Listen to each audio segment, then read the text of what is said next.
Assalamualaikum warahmatullahi wabarakatuh. Saya Ibnu Taufik MPD. Saya sebagai Sekretaris Yayasan Bahrul Maghfirah Cinta Indonesia. Saya sudah bekerja di sini kurang lebih sekitar 12 tahun.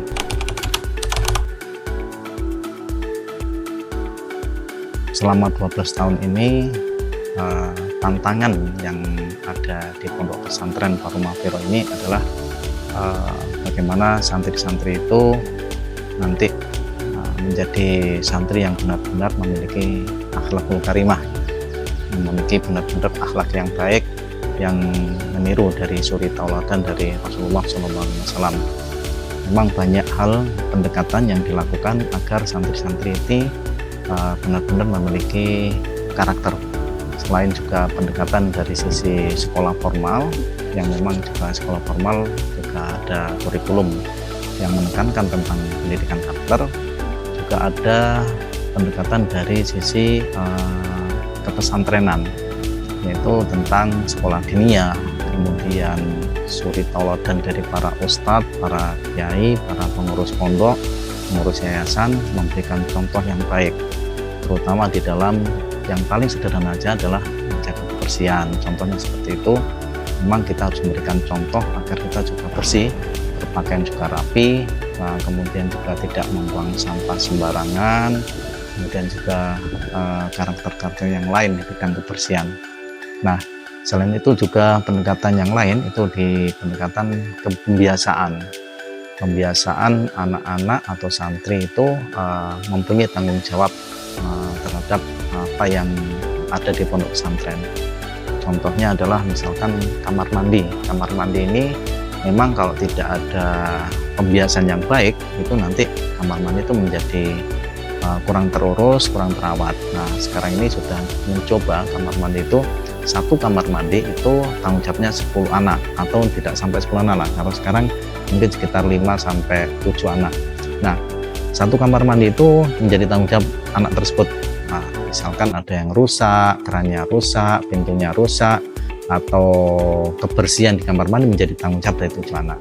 Mereka punya tanggung jawab untuk membersihkan, kemudian merawat apa yang ada di dalam kamar mandi dan seterusnya. Itu menjadi latihan anak-anak, menjadi pembiasaan membersihkan kamar mandi. Selain itu juga pembiasaan lain juga banyak, seperti makan yang baik, kemudian juga sholat berjamaah, antri dan sebagainya. Itu merupakan salah satu dari bukan hanya sekedar membimbing, bukan sekedar mendidik anak menjadi karakter, tapi langsung dipraktekkan agar anak memiliki karakter yang baik gitu. Kemudian untuk selanjutnya tantangan untuk ke depan, memang santri sekarang ini bervariasi itu artinya dari sisi ekonominya bervariasi, dari sisi kecerdasannya juga bervariasi, dari sisi karakternya juga bervariasi. Ada anak-anak yang memang sangat bagus, diberi bimbingan begini sudah bisa terima, tapi ada juga anak yang benar-benar sulit untuk kita ajak menjadi anak yang baik. Nah, karena sangat bervariasi dan gapnya sangat, itu memang menjadi tantangan tersendiri. Tapi kita sudah mulai sejak awal, memang ketika proses input itu sudah kita mulai deteksi awal tentang potensi anak-anak yang memang mereka agak sulit untuk kita bina. Ya, jadi kesiapan belajarnya untuk di pondok pesantren sudah kita deteksi. Itu melalui tes psikologi ya. Tes psikotes ini nanti sangat bermanfaat atau sangat dapat mencegah atau meminimalisir lah anak-anak yang punya potensi yang nanti akan menjadi masalah di dalam pondok pesantren. Misalkan begini, biasanya memang penyakit di pondok pesantren itu biasanya memang, maaf ya, ini bukan biasanya memang ada bullying, kemudian juga ada suka sesama jenis dan sebagainya. Itu kita deteksi sejak awal. Kalau itu bisa deteksi sejak awal, maka anak-anak yang punya potensi ini ketika wawancara masuk ke pondok pesantren itu bisa dilihat atau bisa kita seleksi. Yang punya potensi seperti itu tidak kita terima, sehingga pelan-pelan secara bertahap santri-santri kita akan menjadi santri-santri yang benar-benar memiliki potensi yang sangat bagus untuk kita bimbing, untuk kita bina, kita bentuk karakternya menjadi lebih baik gitu. Nah, itu tantangan yang luar biasa dan sekarang masih dalam proses. Dan anak-anak memang setiap waktu, setiap saat memang terus diawasi oleh musyrif ya. Sebagai musyrif itu adalah pengganti orang tua yang ada di sini, yang mereka terus mengawasi, membimbing, membina, memberikan bantuan terhadap istilahnya ya kasih sayang orang tua lah yang ada di pondok ini. Kalau ada kesulitan dan seterusnya itu dia anak-anak itu atau santri itu langsung minta bantuan kepada musyrifnya. Musyrif ini yang bertanggung jawab. Nah, musyrif ini terus kita benahi, kita didik, kita bimbing supaya mereka juga menjadi pengganti orang tua di sini yang lebih baik. Nah, saya kira itu untuk tantangannya dengan pelan-pelan memang kita terus naik. Dari sisi kemampuan intelektualnya atau kemampuan di bidang pola pikirnya itu memang bervariasi juga, dan kita juga sudah mulai terus meningkatkan kualitas pembelajaran di sekolah formal maupun juga diniyah. Saya kira itu menjadi tantangan tersendiri, dan yang lain saya kira sudah bisa berjalan dengan baik. Dan tidak lupa memang santri di sini meskipun anak-anak tidak membawa HP, tidak boleh membawa HP, tapi santri dibimbing, dibina agar mereka itu menjadi seseorang yang tidak ketinggalan zaman, sehingga di sini juga dibimbing atau diberikan pembelajaran yang menggunakan IT ya, menggunakan IT agar mereka juga tidak ketinggalan kalau mereka sudah keluar dari pondok pesantren. Harapannya mereka juga juga bisa melek teknologi lah. Nah, bahkan juga mungkin sudah disampaikan oleh Pak Bisri bahwa kita juga punya lab IT yang juga cukup sangat bagus, luar biasa, standarnya sudah standar perguruan tinggi. Mereka bersama-sama untuk belajar IT seperti itu. Saya kira itu tantangan kami, karena anak-anak tidak boleh membawa HP, maka dia tetap harus ada upaya-upaya tertentu. Selain itu juga yang membuat santri di sini memang yang santri di sini menjadi lebih nikmat, lebih enjoy, kemudian dia senang, itu adalah fasilitas ya. Fasilitas mulai dari tempat tidur di sini tuh santri tidak tidur bersama-sama, tapi satu santri satu tempat tidur, sehingga itu membuat santri itu menjadi betah. Mereka punya privasi untuk tidur, mereka nyaman untuk tidur, dan tidurnya bukan tidur di karpet tapi tidur di kasur yang benar-benar standar lah, sehingga itu bisa menjaga tentang ketenangan ketika istirahat, kualitas istirahat, kemudian juga mereka benar-benar istirahat yang baik, sehingga nanti ketika mereka sudah beraktivitas ke pembelajaran berikutnya, apa itu ngaji atau sekolah, mereka sudah benar-benar fresh karena tidurnya sudah berkualitas juga. Nah, dengan fasilitas seperti itu membuat santri itu menjadi lebih nikmat, lebih betah lah. Jadi tidak terganggu kalau tidur, kemudian dia benar-benar privasi. Nah, kemudian selain tempat tidur yang sudah satu-satu, ada juga fasilitas sarana olahraga. Selain juga santri setelah ngaji, setelah sekolah, mungkin mereka sedikit agak perlu hiburan mereka. Jadi ada olahraga, ada di sini basket, ada voli, ada bulu tangkis, ada tenis meja. Mereka ada waktu tersendiri untuk kegiatan olahraga tersebut yang memang digunakan untuk semuanya untuk santri, agar mereka benar-benar menikmati fasilitas yang kita berikan untuk sini. Saya kira itu. Kemudian kalau masjid juga sudah cukup bagus, mereka benar-benar tertib untuk mengikuti kegiatan-kegiatan keagamaan, terutama sholat berjamaah, sholat 5 waktu juga, dan kegiatan-kegiatan keagamaan lainnya. Untuk makan saya kira cukup bagus, anak-anak sudah makan ngambil sendiri, mereka porsinya bisa lebih banyak dari temannya juga bisa, asalkan mereka tetap habis, dan makannya juga mereka enjoy, meskipun makannya mungkin 2 kali dalam sehari sudah sangat cukup bagi mereka. Saya kira itu, Mbak. Ada lagi yang terakhir? Harapannya? Oh ya, oke. Harapannya adalah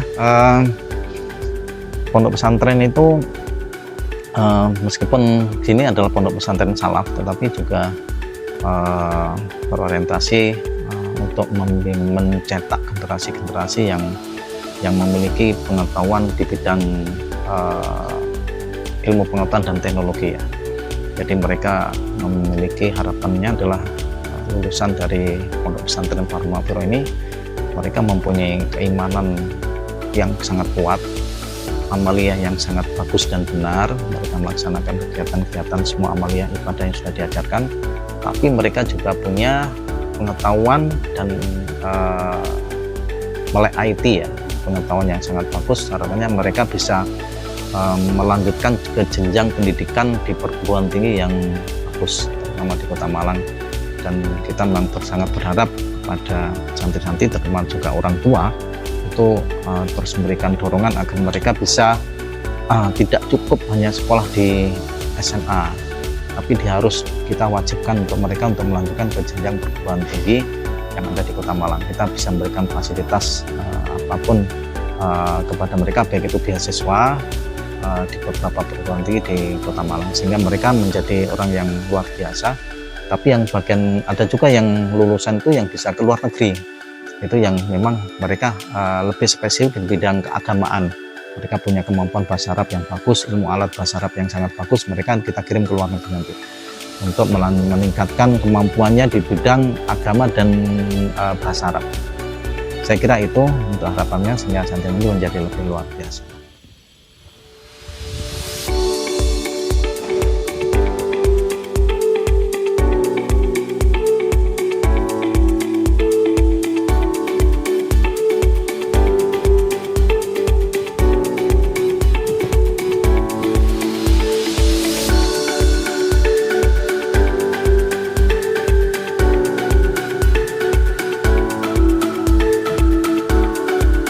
Kenalkan, nama saya Abdul Manan Hasyim, asal saya dari Gonalegi, Kabupaten Malang.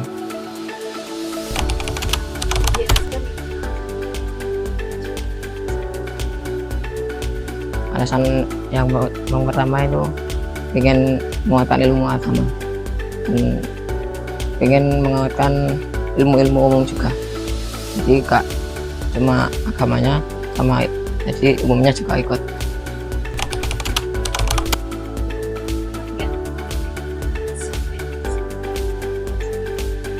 Sering, contohnya saat hafalan, karena di sini ada hafalan kayak nadam-nadam gitu, dan nadamnya itu kayak buatan 1 sampai 10 doang, tapi sampai 100 itu yang rasa. Kalau saya cari kayak dukungan gitu, cari motivasi dari ustadz sama teman-teman.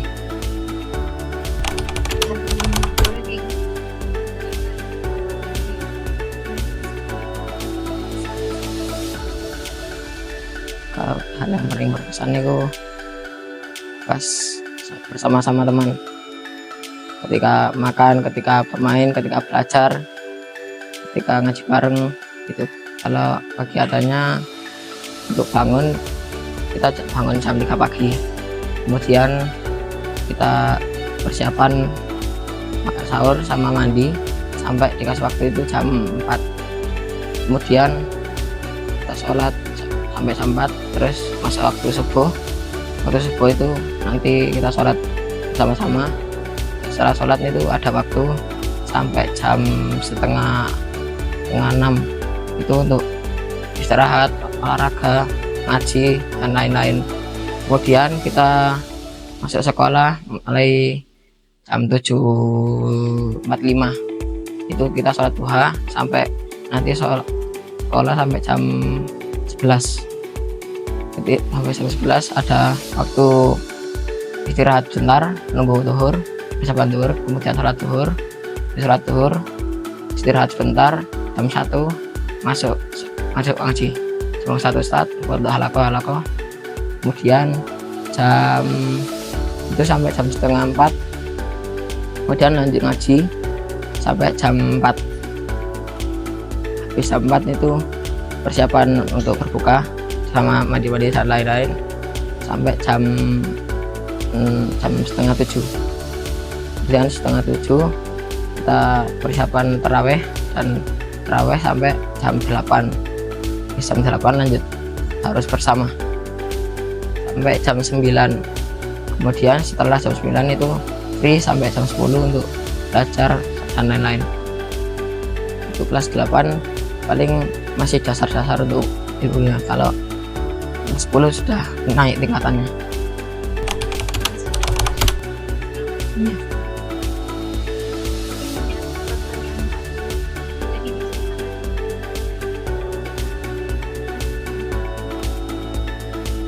Kalau untuk cita-cita saya pengen jadi kiai, karena ingin melanjutkan orang tua saya, ingin menyebarkan banyak ilmu agama ini di luar sana.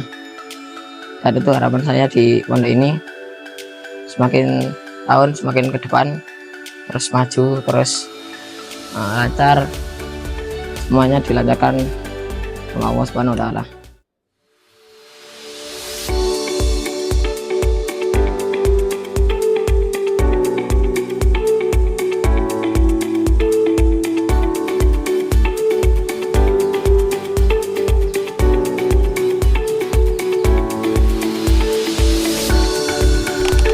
Ya, perkenalkan nama saya Syahrangga Jaka Maulana.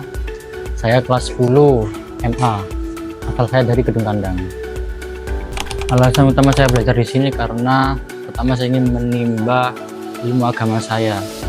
Ya, karena dari keluarga saya emang kebanyakan itu orang agama. Jadi saya ingin meneruskan. Dan kenapa harus di Bahrul Mahfirah? Karena saya tahu pengasuhnya ini adalah mantan rektor UB dulu, yaitu beliau Prof. Kiai Bisri. Saya dulu kesulitan saat memahami makna di kitab. Di waktu maknanya dulu saya agak kesulitan waktu masih awal-awal mondok. Itu aja. Solusi dari saya sendiri itu terus berusaha. Dari awalnya nggak bisa, saya terus coba maknai sampai akhirnya bisa. Terus saya juga mencoba untuk kalau belajar itu kalau ngaji selalu di depan. Cita-cita saya menjadi seorang penulis. Banyak saya mengidolakan tokoh-tokoh di luar sana. Salah satunya adalah Habibur Rahman El-Shirazi. Saya ingin seperti beliau. Dan juga untuk harapannya, ya semoga pondok ini terus berkembang, semakin maju, semakin banyak mendapat bantuan dari luar. Dan juga untuk pengasuh Gus Bisri semoga selalu sehat, selalu tabah dan sabar menghadapi kami para santri. Yang paling berkesan saat belajar di pondok ada banyak. Salah satunya waktu ngaji sama kiai, saya merasa tentram, merasa senang. Dan juga yang berkesan juga adalah saat bersama anak-anak di kamar. Jadi bisa punya banyak teman, punya banyak pengalaman, juga bisa cerita-cerita, bisa sharing-sharing bareng. Kalau di bulan Ramadan kita bangun jam 3 untuk sahur. Setelah sahur kita nanti nyambung tahajud, sholat tahajud berjamaah. Setelah sholat tahajud bebas mau baca Quran boleh, atau mau istirahat juga boleh sampai subuh. Dan kalau udah subuh, sholat subuh berjamaah. Setelah itu waktu istirahat juga bisa buat ngaji. Setelah itu persiapan untuk sekolah sampai jam 11. Setelah sampai jam 11 istirahat. Nanti setelah duhur itu pengajian kitab. Ya, ada halaqah tersendiri pengajian kitab. Setelah pengajian kitab nanti sampai sholat asar, disambung ngaji kitab Nailur Raja bersama Mahfud itu sampai jam 4. Setelah itu sholat asar berjamaah, terus persiapan buat buka sampai waktunya berbuka. Kita makan di dapur. Setelah itu jamaah sholat maghrib. Setelah jamaah sholat maghrib itu baca wirid, beberapa ada yang baca wirid, ada yang juga istirahat sampai waktunya sholat isya, langsung sambung terawih. Sholat terawih, sholat witir, langsung disambung tadarus bersama per kamar di masjid.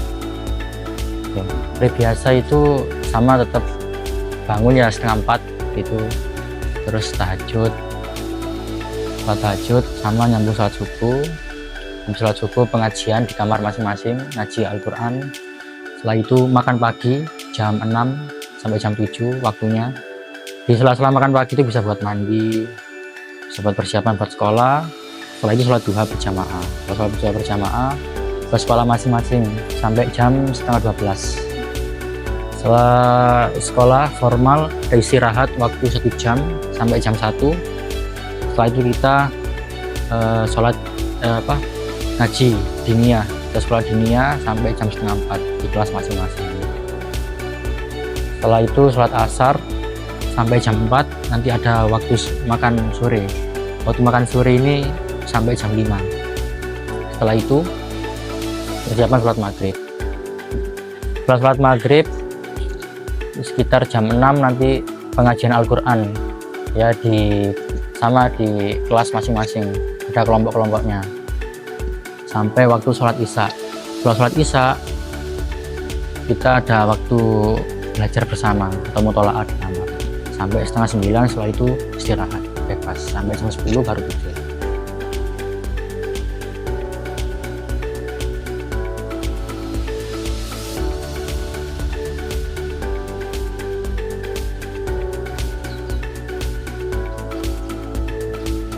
Bismillahirrahmanirrahim. Assalamualaikum warahmatullahi wabarakatuh. Perkenalkan, nama saya Ali Payudi dari Dinoyo, Kota Malang, Kabupaten Jawa Timur. Saya kelas 8 Madrasah Sanawiyah Bahrul Maghfirah. Salah satu alasan saya ingin mondok di Bahrul Maghfirah ialah untuk menekankan ilmu agama. Jadi ilmunya bukan tentang dunia dan akhirat saja.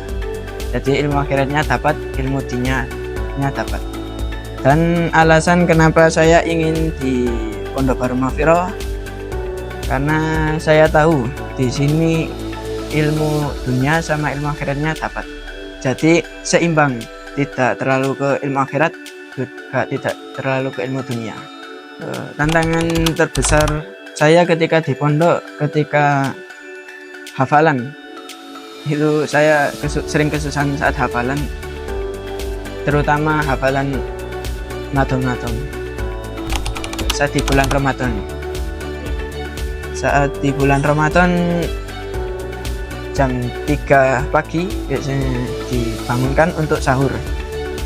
Setelah sahur disambung dengan sholat tahajud dengan berjamaah. Setelah itu disambung dengan, biasanya anak-anak ada yang istirahat, baca dzikir, baca Al-Quran. Kemudian jam 4 subuh dilanjutkan dengan salat subuh, kemudian mengaji Al-Quran. Kemudian sampai jam 6 sampai jam 7 persiapan sekolah sampai jam 11. Kemudian istirahat, boleh tidur, boleh ziarah, boleh belajar. Kemudian jam setengah 12 sholat zuhur. Kemudian dilanjutkan dengan jam 1 mengaji kitab di halaqah masing-masing sampai jam setengah 3. Kemudian dilanjutkan dengan ngaji kitab Nailur Rojak yang dikaji oleh Kiai Mahfud Afandi. Dan dilanjut jam 4 sholat asar berjamaah, kemudian istirahat. Kadang bisa bermain sepak bola, bermain voli, dan olahraga lainnya. Kemudian persiapan buka sampai buka tiba, disambung sholat maghrib. Kemudian setelah sholat maghrib bebas istirahat, boleh baca wirid, baca Quran. Kemudian disambung sholat isya dengan tarawih. Setelah sholat isya dan tarawih dilanjutkan dengan tadarus Quran sampai jam 9. Kemudian istirahat, persiapan tidur buat sahur. Cita-cita saya jadi pengajar, karena menjadi pengajar bisa bermanfaat untuk orang lain seperti yang dikatakan dalam hadis. Bismillahirrahmanirrahim. Khairun nasi yang fa'uhum au kama qala. Jadi sebaik-baik manusia ialah yang bermanfaat kepada manusia. Dan harapan saya untuk di pondok ini tahun depan untuk lebih maju, lebih inovatif, dan lebih berkembang dari sebelumnya.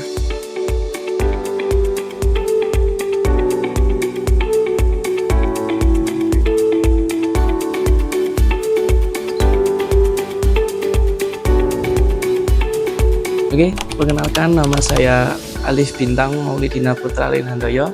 Bisa dipanggil Alif, bisa dipanggil Bintang. Kelas saya kelas 10 Madrasah Aliyah. Dan asal saya dari Kota Batu, Jawa Timur.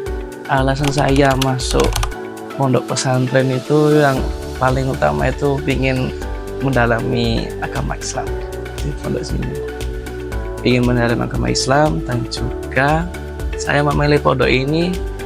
Salah satunya juga pondok ini telah bersanad ke Pondok Pesantren Tupi Ireng Jombang yang diasuh oleh Kiai Hasim, dan dulu pengasuh di sini juga santrinya Kiai Hasim juga di sini.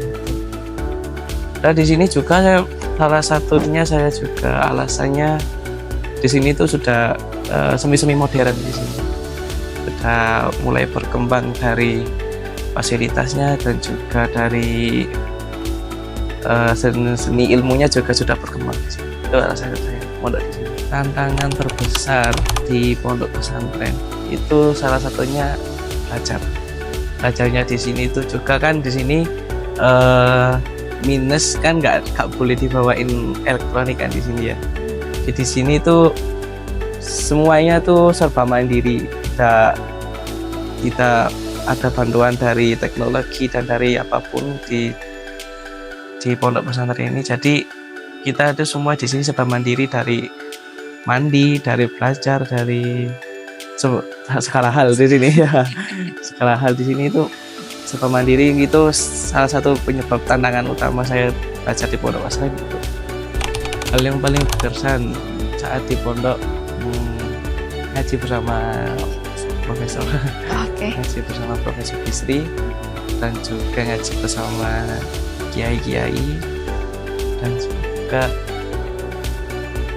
kesan paling utama saat kumpul bersama santri-santri lain, saat makan bersama, main bersama, dan juga kegiatan bersama itu rasanya beda dari yang lain, dari yang di luar beda gitu. Soalnya di sini tuh setiap hari itu sama-sama. Kalau di luar kan di rumah ya di rumah, di sekolah ya di sekolah. Kalau di sini enggak, di sekolah sama temen, di kamar sama temen, ya di mana-mana sama temen. Banyak temen ya. Banyak temennya di sini. Edisi Ramadan. Iya, edisi Ramadan. Edisi Ramadan jam 3 pagi bangun, habis itu sahur, habis sahur bisa kembali ke kamar, bisa ke masjid. Kalau biasanya saya kembali ke kamar dulu, mandi, terus ke masjid, baca Quran, tahajud sampai subuh. Habis sholat subuh terus bisa boleh baca Al-Quran. Kalau enggak itu bisa istirahat tidur sampai jam 7 persiapan mandi dan segala macam. Terus jam setengah 8 berangkat sekolah.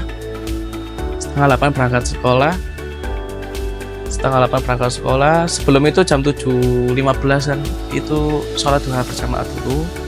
Terus jam setengah 8 sekolah sampai jam 11. Jam 11 istirahat.